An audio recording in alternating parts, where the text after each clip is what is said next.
মাদ্রাসা ছাত্রী নুসরাতের মরদেহ হস্তান্তর আজ, দায়ীদের শাস্তি দাবি স্বজনদের।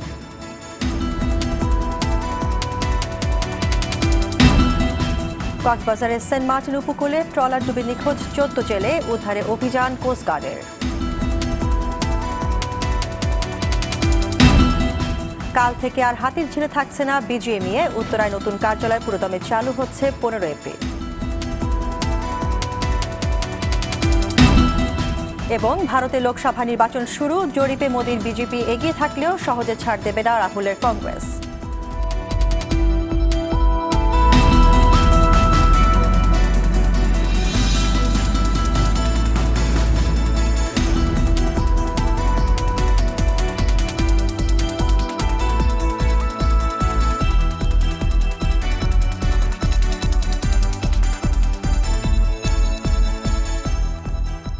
আসসালামু আলাইকুম, স্বাগত জানাচ্ছি RTV সকালের সংবাদে। শুনছিলেন মার্কেন্টাইল ব্যাংক শিরোনাম।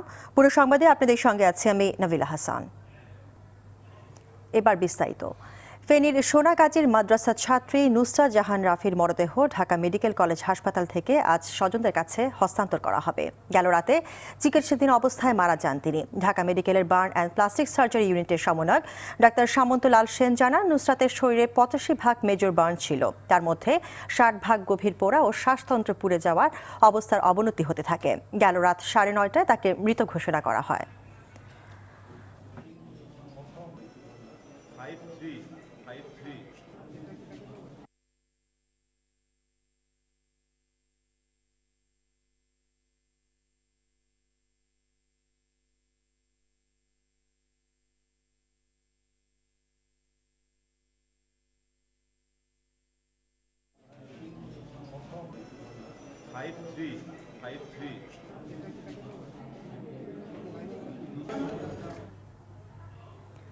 দর্শক, এই মুহূর্তে ঢাকা মেডিকেল থেকে সরাসরি যোগ দিচ্ছেন সহকর্মী এতারেমুল হক। এতারাম, মরদেহ কখন নাগাদ হস্তান্তর করা হবে স্বজনদের কাছে জানাবেন।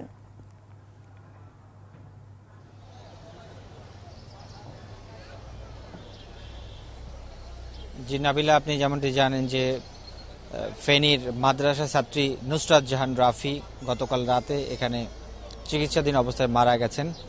তো তার মরদেহটি আমরা এখন মর্গে নিয়ে যাওয়া হয়েছে এবং সেখানে ময়নাতদন্ত এবং অন্যান্য আনুষ্ঠানিক প্রক্রিয়া শেষেই তার মরদেহ স্বজনদের কাছে দেওয়া হবে এবং স্বজনরা দাফনের জন্য মরদেহ নিয়ে যাবেন ফেনীর সোনাগাজীতে। তো আপনাকে একটু জানিয়ে রাখি যে সকালবেলা আসলে আমরা গণমাধ্যম কর্মীরা এসেছি তথ্যটি সংগ্রহ করার জন্য। তো তার মরদেহ এখন মর্গের পথে আছে, হয়তো পরীক্ষা নিরীক্ষা শেষে এটা আরও 2-1 ঘন্টার সময় লাগবে এমনটি আমরা জানতে পেরেছি বার্ন ইউনিটের চিকিৎসকের কাছ থেকে। তবে আপনি জানেন যে নুসরাত জাহান রাফি, যিনি অগ্নি দুর্ঘটনার শিকার হয়ে এই হাসপাতালে চিকিৎসাধীন ছিলেন গত শনিবার থেকে, এবং তার শরীরে প্রায় 80% ঝলসে যায় এবং তার অবস্থা অনেকটাই সংকটাপন্ন ছিল এবং চিকিৎসকরা সব ধরনের চেষ্টাই চালিয়েছেন তাকে সুস্থ এবং ভালো করার জন্য। তবে আসলে শেষ মুহূর্তে আসলে সবকিছুর কাছে হার মেনে রাফি চলে গেছেন না ফেরার দেশে। চিকিৎসক সামন্তলাল আমাদেরকে যেমনটি জানিয়েছিলেন যে তার চিকিৎসার জন্য বার্ন ইউনিটের মেডিকেল বোর্ড যতটুকু চেষ্টা করেছে, সেছাড়াও তাকে কিন্তু সরকারের উচ্চ পর্যায় থেকেও উন্নত চিকিৎসার জন্য বিদেশে নিয়ে যাওয়ার কথা ছিল, কিন্তু তার শারীরিক অবস্থা ভালো ছিল না এবং তাকে যাত্রা করে নিয়ে যাওয়ার মতো ছিল না বলে তার এই চিকিৎসা এখানে চলছিল। এবং গতকাল থেকে তার শারীরিক অবস্থা খারাপ হতে শুরু করে, তার স্বাভাবিক শ্বাস প্রশ্বাসও আসলে নিতে পারছিল না এবং একসময় তার লাইফ সাপোর্টটি খুলে দেওয়া হয় এবং রাত 9:30টার দিকে সে এখানে ইন্তেকাল করে। এবং এই ঘটনার পর আসলে সবার মধ্যে এক ধরনের একটি শোকের আবহ বিরাজ করছে। আমরা লক্ষ্য করছি যে এই ধরনের দুঃখজনক ঘটনা এবং সেই সঙ্গে এই ধরনের নারী নির্যাতন যে হয়েছে ফেনীতে, মাদ্রাসা শিক্ষককে যে গ্রেপ্তার করা হয়েছে তার চূড়ান্ত দৃষ্টান্তমূলক শাস্তি, এবং সেই সঙ্গে রাফিকে গত 6 এপ্রিল ছাদে নিয়ে যাওয়ার ফলে যেই ঘটনাটি ঘটানো হয়েছে এবং যারা জড়িত ছিলেন তাদেরকেও চিহ্নিত করে এবং গ্রেপ্তার করে শাস্তির দাবি জানিয়েছেন তার স্বজন এবং এলাকাবাসী সহ সারা দেশের মানুষ। তো পরবর্তীতে আপনাকে অন্য তার ময়নাতদন্ত শেষে তথ্য পেলে জানানোর চেষ্টা করব। তো আমার কাছে এই ছিল এখন পর্যন্ত। নাবিলা, ধন্যবাদ আপনাকে। এতক্ষণ ঢাকা মেডিকেল থেকে জানাচ্ছিলেন এহতেরেমুল হক। এই মুহূর্তে ফেনী থেকে সরাসরি যোগ দিচ্ছেন সহকর্মী আজাদ মালজার। আজাদ, নুসরাতের গ্রামের লোকজন কি বলছে এবং কখন নাগাদ এখানে এসে পৌঁছবে এবং এটার বিষয়ে আপনার কাছে আর কি তথ্য আছে বিস্তারিত জানাবেন। নাবিলা, আপনাকে জানিয়ে রাখি যে ফেনী সোনাগাজীতে অগ্নিদগ্ধ নুসরাত জাহান রাফির যে নির্মম হত্যাকাণ্ড হয়েছে, এটা এলাকাবাসী কিছুতে মেনে নিতে পারছে না। তারা এলাকাবাসী নীরব, নিস্তব্ধ এবং নিথর হয়ে আছে। এখানে আপনাকে জানিয়ে রাখি যে গত রাত্রে মারা যাওয়ার পর থেকে এখানে শোকের ছায়া নেমে এসেছে। তার আপনজন বলতে এখানে একমাত্র দাদা, বয়োবৃদ্ধ, উনি 80 বছরের অধিক ওনার বয়স। উনি একজন মৌলবী ছিলেন, ওনার নাম মোশাররফ হোসেন। উনি আমাকে জানিয়েছেন যে এখানে হত্যাকাণ্ড মেনে নেওয়ার মতো না। এই মেয়েটি সহজ সরল স্বভাবে ছিল, ভদ্র ছিল, মার্জিত ছিল। তিনি এই ব্যথা সহ্য করতে পারছেন না। পাশাপাশি ওনার একজন খালা, সকিনা খাতুন, উনি আমাকে জানিয়েছেন যে নির্মম হত্যাকাণ্ডে তিনি বিচার দাবি করছেন। আমরা আজকে এখানে বিকাল 4টা নাগাদ এখানে জানাজা হওয়ার কথা ফেনী সরকারি ফেনী সাবের আহমদ পাইলট উচ্চ বিদ্যালয় মাঠে। সেখানে সরকারিভাবে বেসরকারিভাবে অনেক লোকজন সেখানে সমাবেত হবে। এখানে অনেকে বক্তব্য রাখবেন। আপনাকে আরো জানিয়ে রাখি যে এই মামলাটি অধিক তদন্তের জন্য পিএবি হাতে হস্তান্তর করা হয়েছে। সেখানে গতকাল চট্টগ্রাম থেকে একজন কমিশনার, ওনার নাম মকসুদুর রহমান, তাকে চট্টগ্রাম থেকে পিএবি আটক করেছে বলে আমাকে একটি গোয়েন্দা সূত্র জানিয়েছে। তো এই ছিল আমার কাছে সর্বশেষ তথ্য। ধন্যবাদ আপনাকে। এতক্ষণ ফেনী থেকে জানাচ্ছিলেন আজাদ মালদার। এবার অন্যান্য প্রসঙ্গ।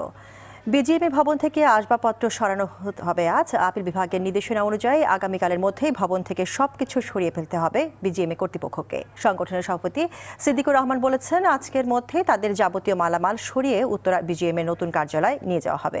সেখানে আগামী 15 এপ্রিল থেকে পুরোদমে কাজ শুরু হবে। গত বছর আপিল বিভাগ হাতিরঝিল থেকে ভবনের কার্যালয় সরিয়ে নিতে 12 এপ্রিল পর্যন্ত সময় দিয়েছিলেন বিজিএমএকে। এরপর তারা নিজ খরচে ভবনটি ভেঙে ফেলবে, অন্যথায় রাজুক ভেঙে বিজিএমএর কাছ থেকে ভাঙার খরচ আদায় করবে।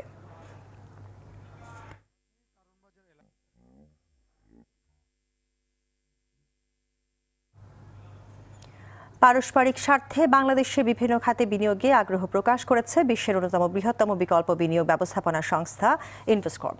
গতকাল সন্ধ্যায় গণভবনে প্রধানমন্ত্রী শেখ হাসিনার সঙ্গে সৌজন্য সাক্ষাৎকালে ইনভেস্টকর্পের নির্বাহী চেয়ারম্যান মোহাম্মদ বিন মাহমুদ আলার্দি এই আগ্রহ প্রকাশ করেন। জবাবে প্রধানমন্ত্রী বলেন, বাংলাদেশে বিনিয়োগের চমৎকার পরিবেশ রয়েছে। একটি বিশাল বাজারের পাশাপাশি এখানে বিনিয়োগের ব্যাপক সুযোগ সুবিধা রয়েছে বলেও জানান তিনি। পরে প্রধানমন্ত্রীর সঙ্গে সৌজন্য সাক্ষাৎ করেন বাংলাদেশে নিযুক্ত শ্রীলঙ্কার হাইকমিশনার AWG সিডি সিলভা। এই সময় নিজেদের উন্নয়নে দুদেশের মধ্যে পারস্পরিক সম্পর্ক আরও জোরদারের উপর গুরুত্বারোপ করেন প্রধানমন্ত্রী।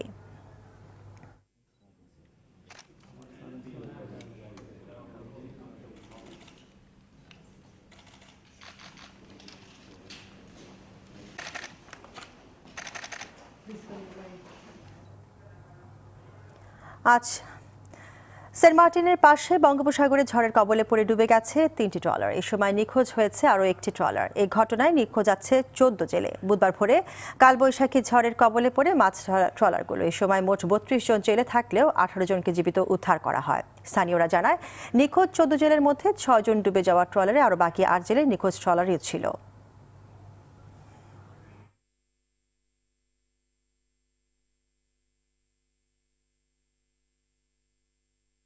দর্শক, এই মুহূর্তে হাতিরঝিলের বিজিএমই ভবন থেকে সরাসরি যোগ দিচ্ছেন সহকর্মী খান আলামিন। আলামিন, বিজিএমের অফিসে স্থানান্তর কি শুরু হয়েছে, আমাদেরকে জানাবেন।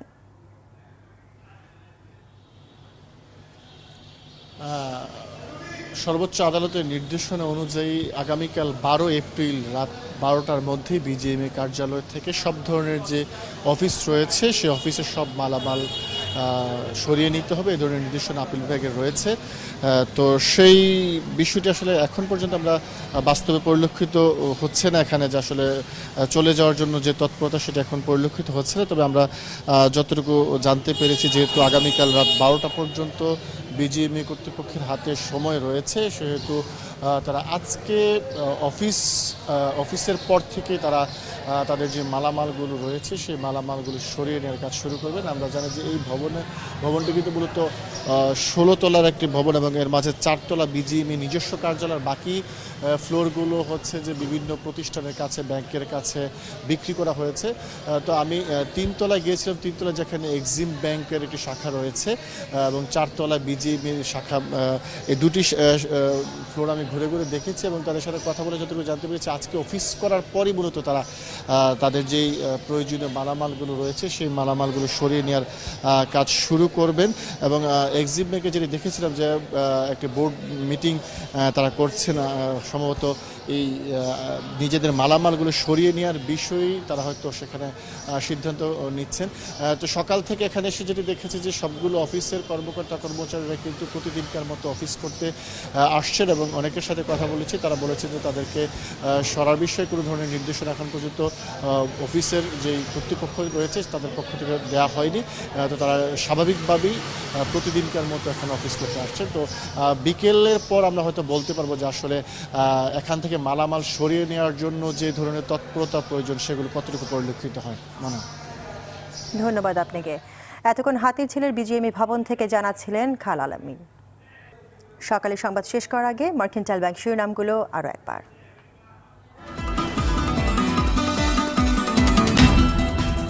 মাদ্রাসা ছাত্রী নুসরাতের মরদেহ হস্তান্তর আজ, দায়ীদের শাস্তি দাবি স্বজনদের।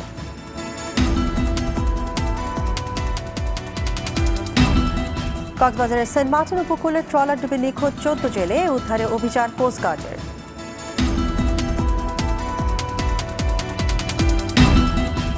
কাল থেকে আর হাতিরঝিলে থাকছে না বিজিএমইএ, উত্তরায় নতুন কার্যালয় পুরোদমে চালু হচ্ছে 15 এপ্রিল। এবং ভারতে লোকসভা নির্বাচন শুরু, জরিপে মোদির বিজেপি এগিয়ে থাকলেও সহজে ছাড় দেবে না রাহুলের কংগ্রেস।